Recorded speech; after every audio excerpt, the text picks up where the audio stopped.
Well, hey there, campers, and welcome back to a brand new episode of Camp Cryptid. I'm your host, Erica Fett.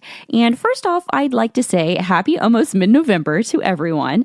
Thanks so much for checking out the Halloween special episode last week. It was really fun to do. And last week, I chatted all about Appalachia, whether it was the witches and cryptids roaming the forest and caves, and how truly terrifying and nightmarish that nature can actually be. Now, we know that winter can be absolutely harsh, but people brave climbing summits like Mount Everest despite imminent dangers. But we know these areas are isolated, bare, and there's really no one around to hear your screams if you do end up running into danger. And there are so many stories of travels gone wrong in mountain ranges, from the Donner Party to the Andes flight disaster of 1972, to all of the brave souls who have tried to traverse some of the highest peaks in the world, and then the hardships they faced while doing it. But since the warm rays of sunshine are fading away and we are heading into the solitude, frost, and darkness of winter, winter is coming, I wanted to talk about one of the mysteries that got me into conspiracies and thinking outside of the box. The Dyatlov Pass Incident is one that comes to mind when I think of snow-covered mountains and the harshness of nature, or even the bizarre events that can happen in these snow-covered remote areas of the world. There are a lot of little details to this incident, and even an entire website called Dyatlovpass.com that is dedicated to the ongoing mystery of what truly happened to those hikers that night. Now, this website has translated autopsies and the photos, eyewitness accounts, and other key elements to the investigation, and I definitely recommend taking a look at this site if you do end up doing a little deep dive in your spare time if the story intrigues you. So, let's get into the Dyatlov Pass Incident. So, what really happened? Well, to start it off, in January of 1959, a group of 10 experienced hikers that included 8 men and 2 women set off on a hike in the Ural Mountains. Their objective was to climb to the top of Mount Torton in western Russia. And when I say they were experienced hikers, they were all grade 2 experience, which is the step below the highest level experience in the country at that time. In fact, this very hike was to complete the certification for them to get the highest level. So they were taking this hike very, very seriously.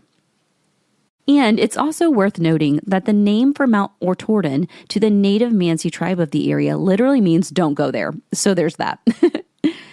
Now, we know a lot about what happened to the hikers in the days leading up to the incident due to personal diaries and cameras that the group had with them. Both the photos and the diaries gave insight to the group dynamics and how the group was handling the hike step by step. However, after a storm around the 1st of February, they set up their tent to camp that night. But during the night, some mysterious event led to the hikers cutting their tent from the inside, abandoning their only shelter, and walking single file down the slope of the hill towards an area with large trees. Now, they left their tent without shoes and clothes in almost negative 30-degree weather. In fact, some of them were only in their underwear, so whatever caused these very experienced and serious hikers to abandon their only shelter, it must have been serious, especially to brave the snow and the weather barefoot and barely dressed. But almost 2 weeks after not receiving a telegram from the hikers, the family and friends of the hikers organized a rescue party and went out to search for the group, hoping to still find them weeks after their disappearances. However, as the search and rescue attempt went on, the rescues were horrified and baffled at the discoveries that were made. Some of the bodies of the hikers were found buried under snow, and weeks later, after more search attempts in the area, the rest of the bodies were found. Across the 9 hikers, there were multiple severe injuries that couldn't be explained by hypothermia. Injuries like impacts to the chest that doctors said were consistent to the impact of a car crash, burned clothing, severe burns on their skin, skull fractures, broken ribs, missing eyes, and a missing tongue. So, what could it have been? What could have caused these experienced hikers to leave their only shelter in the middle of the night and brave negative 30-degree weather barely dressed? And even more disturbing, what were the causes of these violent injuries on the hikers? Now, every type of explanation has been given over the last 50 years, from murder, aliens, military experimentation, to natural acts of God. Now, one of the most noted explanations throughout this entire investigation was that the area was affected by an avalanche or high winds that caused severe snowdrifts. However, This area isn't known to be prone to avalanches, and according to the experts, the group's injuries were not consistent with that of avalanche victims. Now, another of the more scientific, natural explanations is that the area is prone to winds that cause very loud noises or even infrasounds that could have caused panic to the group. These loud winds could have been so scary and disturbing that they thought something was going on that couldn't be explained, or they thought that they were about to fall victim to an avalanche that would crush them and their tent. Now, there's also the idea that a wind-slap avalanche or heavy winds like katabatic winds were affecting the area, and this caused the group to fear their safety due to these hurricane-like icy winds, which caused them to cut themselves out of the tent to reach some sort of safety in the tree lines below. And for those of you not aware, the katabatic winds are pretty crazy. Some people that have actually set up tents in the area reported up to 65 mile per hour winds in that area. So it is like crazy icy cold winds that are almost like hurricane-like in that area. So that could be one of the more scientific natural explanations. Now, when we look at the rational acts of nature like avalanches, high winds, and more scientific reasons, there's always the other side to this, right? And this other side of it is what truly adds to the layers of mystery when it comes to the Dyatlov Pass incident.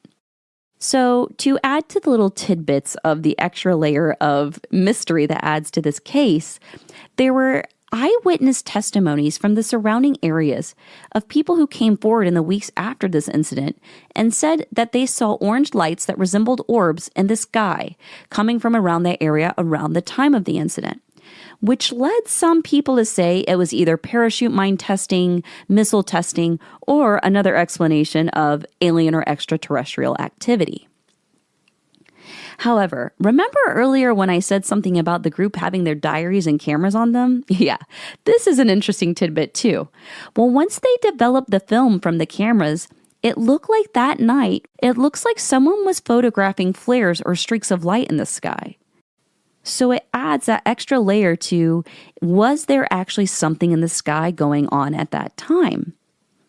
Now, another strange detail, among the many at this point, is that one of the developed pictures from the camera showed a picture of some figure that isn't in focus behind a tree line, just peeking around. Now, some people theorize that this was a Yeti. Others say it was someone in the military watching the hikers. And a more rational explanation to this is that it was just an out-of-focus picture of another hiker. Either way, this picture is also still a mystery. But while we're speaking of military involvement, this is one of the theories that exist, is that the group was rallied and walked in single file down the slope and left for dead. So when it comes to the investigation, a lot of people feel like if it was an avalanche or something scary, their footsteps would have been more erratic and running. But it shows when they investigated the scene that it looked like all of the hikers were actually walking in a single file, normal line. So a lot of people think that there is military involvement, and whether it was due to seeing some things they shouldn't have seen that night or being somewhere they shouldn't have been, this is just one more theory to add to the long list of possibilities of what could have happened to them. Now, there's tons of rumors of that area being used for government testing and missile launches. And then if you add in military surveillance in that area that noted or saw the hikers, they may have wanted to cover up any type of witnesses to any types of weaponry that they had at that time or were testing out at that time. I mean, this time was during the Cold War and when countries were in a race for military advancement. So speaking of this military involvement, there are also some theories that the hikers were actually killed by CIA agents or the KGB. So like I said, there are a ton of theories out there about this particular case. Oh, and how could I forget a very key detail in this bizarre situation? Traces of radiation were actually found on some of the clothing. In fact, when some of the bodies were found in May, months later after the incident, experts examining the case said the levels of radiation would have actually been way higher around the time of this event. Now, when it comes to the levels of radiation, right, some people have theories that it could have been from the materials in the lamps used at that point of time, or that the radiation was from one of the hikers that worked in nuclear factories. But I doubt that the clothes that they were using to hike in negative 30-degree weather would have been the same clothes that they were working in with the facility. So, who knows, though? Now, either way, there's a very long list of natural causes and supernatural or otherworldly causes that people can say can explain the fate of those Soviet hikers in 1959. Now, all we do know is that some event led to these very experienced hikers cutting their way out of their only shelter, knowing that they were barely dressed and ill-equipped to handle the conditions outside, also knowing that leaving in such conditions would probably be fateful. So I guess my question to you campers today, what do you think is the explanation? Now, don't forget to do a little deep dive in your spare time if you want to go over all the details of this mystery. I do want to add, too, that there is a monument there now in Dyatlov Pass where people can visit, and a lot of people still go to do research and try to explain what actually happened that night. Now, like I said earlier, please do a little deep dive of the research. Make your own judgment and always stay curious. The Dyatlov case has so many ins and outs and so many testimonies that I'm sure I missed something somewhere, but at least you have a general overview of the Dyatlov Pass incident, and in your own time, do a little digging for yourself. Like I said, go to dyatlovpass.com. They have translated testimonies, eyewitness accounts, autopsies, photos. It's very comprehensive, and if you are intrigued by this case and want to kind of dive in for yourself, I'll make sure to list the website in the Camp Cryptid Reddit so you can take a look for yourself.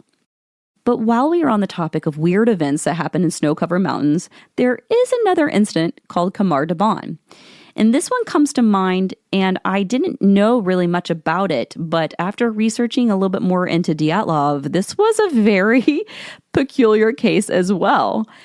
Just to give a brief overview of it, it took place in the 90s in Russia, just like Dyatlov, and 7 hikers were hiking in the region, and 6 of them were afflicted with some really crazy symptoms while they were on their hike, and they died. Now, the only living witness said the hike down was normal until the person in the back of the group started screaming. When she turned around to see what was happening, he had blood running from his eyes and ears, while also foaming at the mouth. Now, he fell to the ground in violent convulsions and died. Now, seconds later, another in the group fell victim to the same symptoms and collapsed just moments later. Now, soon after those 2 fell, other members of the group started clawing at their throats and began vomiting blood. One member of the group even fell down next to a rock and started bashing her head against it until she became unconscious. Now, the only living witness to this ran as fast as she could down the mountain, and when she was far away, she set up camp. Now, when she got back to civilization, it took her some time to talk about the horrific events that she witnessed. And honestly, when I was reading about this, I thought, this seemed like something straight out of a nightmare. So truly awful. Could you imagine going on a hike with multiple people and something like this happening? And I do want to add, I think to me, that's what adds another layer of horror to this, is that, when we think we're hiking alone, there's another element of, being alone. But when you have a large group of people, there's almost like a sense of safety and security with this. But in these cases, we had more than 5 people. And in the Dyatlov case, double that were afflicted. So it kind of has this other level of, even though you're around a ton of people and feel safe and secure, these people were not safe and secure. Now, when it comes to this case, autopsies concluded that heart attacks and hypothermia may have been the contributing factors to some of the hikers' deaths. But many researchers have lots of theories ranging from fungus to poison to toxic water to biological nerve agent testing in the area, especially since rumors of Russian nerve agent testing were prevalent around the area at that time. Now, either way, this is just another weird, bizarre, and truly still unexplained incident that happened to hikers, where there may have been more going on than just hypothermia. But like I said earlier, do little deep dives of the research. I'm sure there's a ton of information on these. I just really wanted to get into some really, truly bizarre stories that to me still seem kind of not normal. And you know what? When it comes to the research, your curiosity and research could help someone someday or help solve one of these cold cases, which would be incredible. So I want y'all all to be like little detectives with me. Now, when it comes to movies, I will say the first movie that comes to mind that I'd add to a list if you listen to this episode and you're like, wow, I really would not mind watching a movie on that, Well, there is a movie called The Devil's Pass or Devil's Pass. It's based on the Dyatlov incident, and it is honestly, I just watched it again this week. But to me, that one's a really neat one, and it takes a lot of the story of Dyatlov, and it's basically following a group of college students that are going to kind of find out what happened the night that the incident happened. And it has a little bit of like military government experimentation going on, a little bit of time travel, a little bit of time jumps. It's really, really cool, but I would highly recommend that if you haven't seen it. And when we're talking about like stuff happening up in the mountains and it being, snowy and cold and in the dead of winter, I would say Dead Snow and The Thing, Misery, The Shining, and I think I talk about this completely unrelated movie to the topic, but Ravenous. It's more about cannibalism and Wendigos, but to me, I think Ravenous is one of my favorite like cold weather horror movies. It's so underrated, and to me, I always recommend it if you're snuggled up, you're drinking some hot cocoa, you're snuggled up with your favorite blanket, and you're just like ready to watch something that's like set in the winter. That is one I would highly recommend. So underrated. But yeah, there's also Misery, The Shining, some classics, but I thought that this would be a good little cold weather horror, dive for, jumping into the winter, because I can't believe it is in 2 weeks, it is going to be December, and we're like through 2025. And I think I say this almost every other episode, stop pushing fast forward on time. It's moving too fast and I can't keep up. But yeah, I hope you all enjoyed this little deep dive on Dyatlov Pass and the incident that happened. And like I said, there's a ton of information on it on the website, and it happened over 50 years ago. So there's tons of articles, tons of newspapers, tons of research, and honestly, oh gosh, how did I forget? There is also a game that is, I think, narrated by Sean Bean that you basically go through as a journalist and you try to figure out what happened during the Dyatlov Pass incident. So there is a video game that's based on this incident as well.